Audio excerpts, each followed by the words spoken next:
Courage Network Advocacy Discussion Program. I'm your host, Lynn Twyman. According to the U.S. Department of Justice, sexual assault is one of the most underreported crimes, with 60% still being left unreported. Rape alone victimizes 1 in 6 women and about 1 in 33 men. My special guest is James Landrith, who is a sexual assault survivor. James has spoken at Howard University. As a speaker, he discusses topics such as rape myths, male-centric issues, and he's a member of the RAINN Speakers Bureau. He's here as a voice for the many victims of sexual assault, especially men. James, thanks for joining us.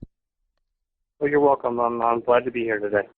James, tell us why you decided to become an advocate for male survivors of sexual assault.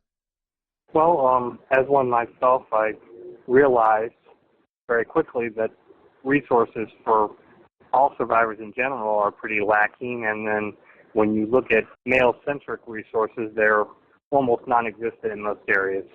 I'm sure there's plenty of places online where you can find information, but locally in most areas, there's just nothing there.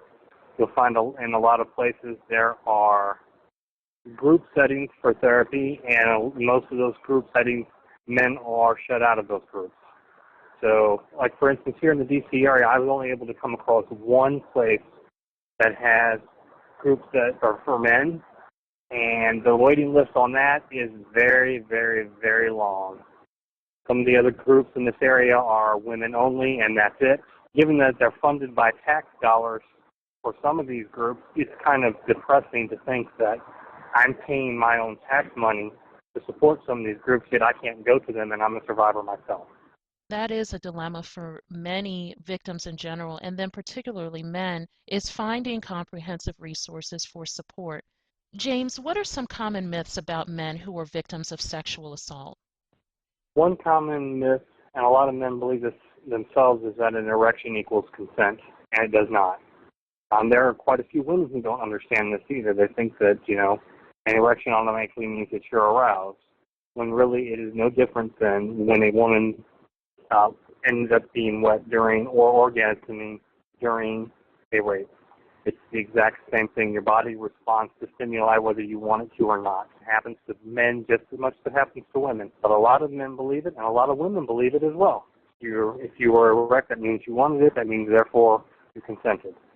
That is a major, enormous myth that stands in the way of so many men standing up and admitting what happened to them, and it also contributes to the minimization that they experience fellow men and women as well. That's one major myth that really, really needs to be debunked quick, fast, and in a hurry. Anyone talking and presenting the concept that an erection equals consent is somebody who failed biology 101.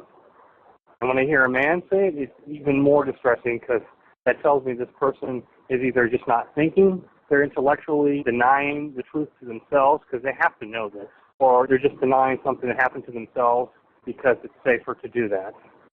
It's safer to believe that it couldn't have happened to them, and by assuming that they can just pretend, that they live in a world where they can't be harmed. And that's just not the truth right now. That's not the way it works. That's not the way our bodies work. Same thing for women, just because you were wet, just because you orgasmed, that doesn't mean you weren't raped. That just means your body did what it's designed to do. And it's something that happens to both men and women, and it's something we really have to overcome in society and within survivor circles as well. And that misconception, and as you're talking about it, the natural reaction of the body to stimulus, that poses a problem for many victims in terms of feeling guilty about what happens to them in terms of sexual assault, doesn't it? Yes, it does. It causes a lot of people to just not admit what it was. And I went nearly 20 years before I was willing to call it what it was. I knew what it was, but I wasn't able to call it that. I just ignored it. I believed the lie. She forced an erection, so therefore that meant that I must have wanted it. And I know many female survivors who view it that way when they hear about male survivors as well. I actually had one on a very popular forum tell me that I must have wanted it. So it's part of a myth that's presented in rape culture, and something that some survivors even believe themselves. And it's something that has to be done away with quick, fast, and in a hurry, because all it is doing is invalidating male survivors, and it also invalidates female survivors who have experienced, the same reaction with their own bodies. It's a disgusting myth, and I don't know how it got started, but it definitely needs to end. Absolutely. I completely agree with you there. And you just mentioned that it took you about 20 years to finally come out and talk about your sexual assault and your rape and the fact that the perpetrator was indeed a female. Yes. How was that experience? How was coming out and finally talking about what happened to you? How was that like for you? That was hard, because first, I had been pushing it down. I had been ignoring my feelings. I had let it influence relationships around me. I had let it influence my own behavior immediately afterward, because I stuffed it down real quick. But it finds a way of coming out sideways. I think a therapist had once told me. It will find its way out. Even if you don't realize it's out there, it's influencing you. It's having an impact on your life. When I first decided to finally acknowledge it, I sat down with the therapist the very first time. The room just started spinning, and I nearly passed out. The feelings were that intense, were that strong. I got triggered a lot right away. It was as if it had just happened, because I was finally opened the door and let all of those pent-up emotions out. Even though it had been 20 years later, it was just like it had happened the same day. It was that fresh in my mind because I had shut it off so tightly.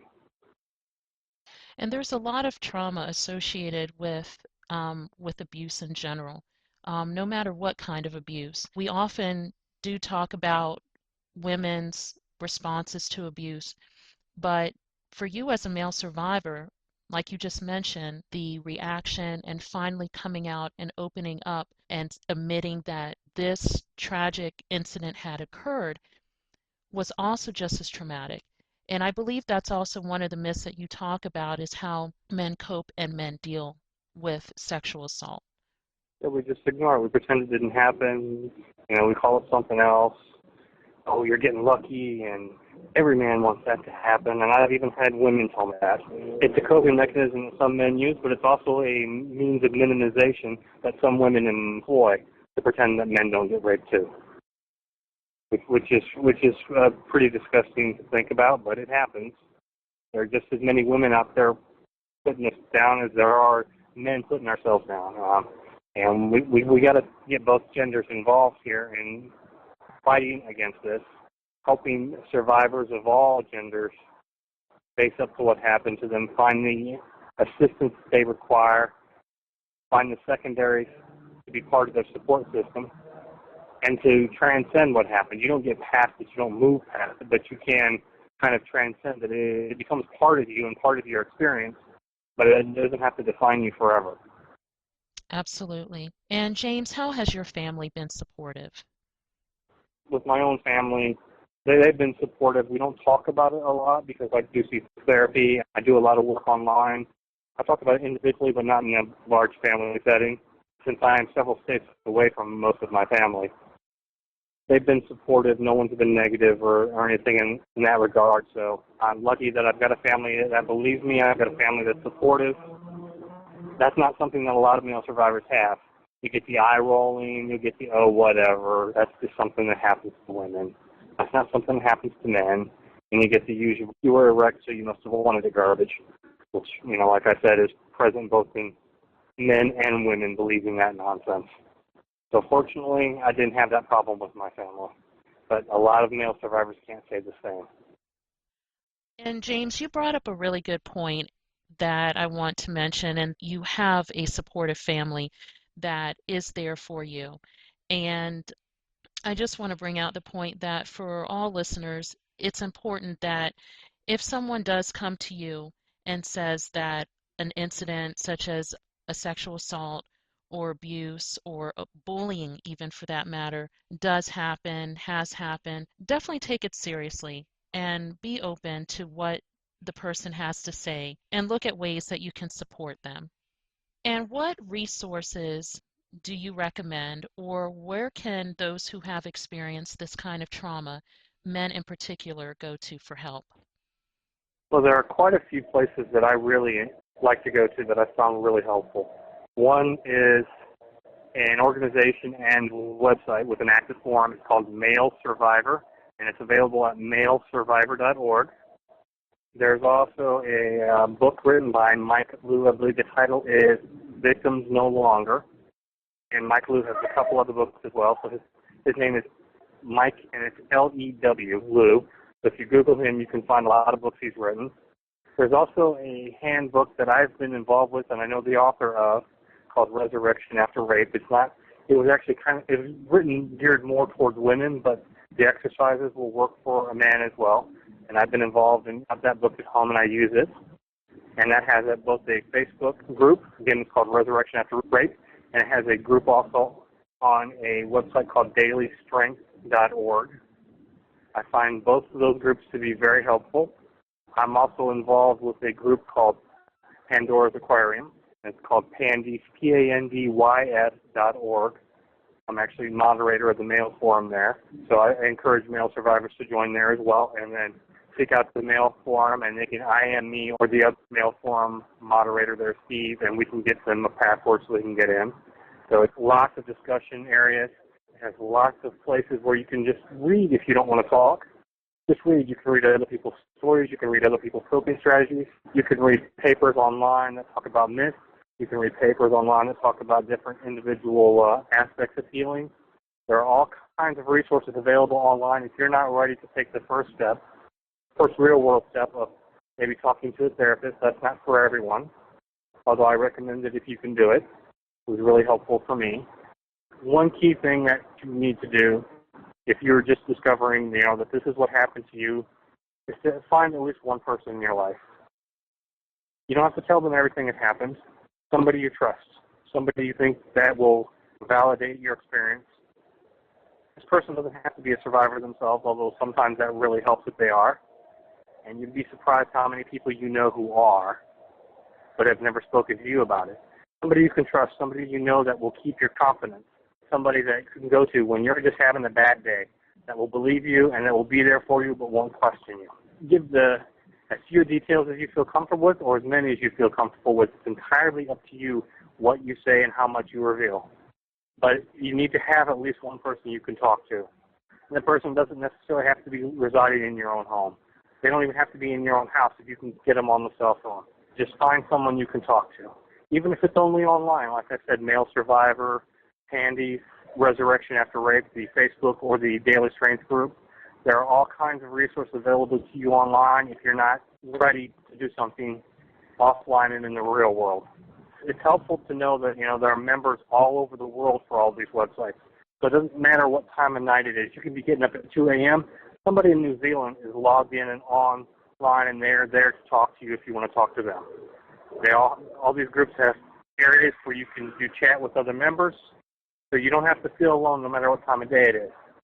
Just because your friend is asleep at 2 in the morning, like I said, somebody in New Zealand is up and wide awake and looking for someone to talk to as well. You can find support all over the globe, no matter where you live. Absolutely. And thank you so much for those resources, James, because as survivors of abuse, assault, we don't have to face our experiences alone. Unfortunately, these things do happen to people all around the world, and the good thing about technology is that it allows people to come together and potentially support each other, just like you mentioned. So online technology is a very good resource if you have access to it or can get to it regularly. Definitely utilize that and know that you're not alone. Thank you for that. Well, no problem. And also, most counties have a sexual assault or a sexual rape crisis center that you can utilize, and normally they're either low cost or free for access to initial therapy and initial coping strategies. I did one in my area. It was 8 sessions. That really helped. I sat down with a therapist once a week for 8 weeks and got to the point where I was able to, handle some coping strategies myself, and then I moved on into individual sessions with a therapist of my choosing through my insurance plan. Not everyone's going to have access to that, unfortunately, but there are some low-cost alternatives. You just have to go online and look. You can go to RAINN.org. That's RAINN.org, and they have resources listed that are all over the country. Male Survivor has a database of resources that are all over the country as well in the U.S. If you're in Canada, I believe they got listings there. I think there's listings for Australia, New Zealand, and Great Britain. I don't think that these websites have listings for every nation, but they do have them for quite a few. So go online. You can find resources in your area. You can also go in the forums and ask for people to provide details on places that are local, because no matter where you are, somebody from that area is a member of one of those groups, and they can probably help you out. And James, to our last question, how can folks reach you? They can reach me a couple different ways. I have a website, jameslandrith.com. They can also reach me through email at jlandrith@gmail.com. That's jlandrith@gmail.com, or at jameslandrith.com. They can also find me at Pandora's Aquarium. My username there is jlandrith. That's jlandrith. I'm one of the section moderators there. I have the same username at Daily Strength, and you can find me online at Male Survivor as James Landrith. Feel free to seek me out anywhere. You can friend me on Facebook. It doesn't matter. I have a Twitter account. I'll talk to you wherever. You can tell me as much as you want or as little as you want. Remember, it's always what you're comfortable discussing. And I'll do my best to help you find assistance or just listen to you, because sometimes that's really what you need on a certain day, is just to have somebody listen to you and believe you. It's not about what what somebody can do for you. It's just about being believed, being validated, being heard. Sometimes just something that simple is enough to set a bad day right again. Well, James, thank you once again. Your story is definitely a story of true resiliency. I really appreciate you to open up and spread this message of hope that so many men and so many families and friends need to hear. Males are the least likely to report sexual assault, so the more we can talk about this and the more we can open up in our communities, the better off we'll be to help support our husbands, our brothers, our sons, our nephews, and other males that we interact with day to day. So James, thank you so much for your advocacy, and thank you so much for your time today. You're welcome. Thanks for having me on. Again, James' website is jameslandrith.com. I encourage everyone to go and visit James' site and learn more about his work as a sexual assault advocate and a voice for male victims of sexual assault and rape. For our listeners, this is Lynn Twyman with Courage Network. Our website is www.couragenetwork.com, where we're building courage by working together. Take care.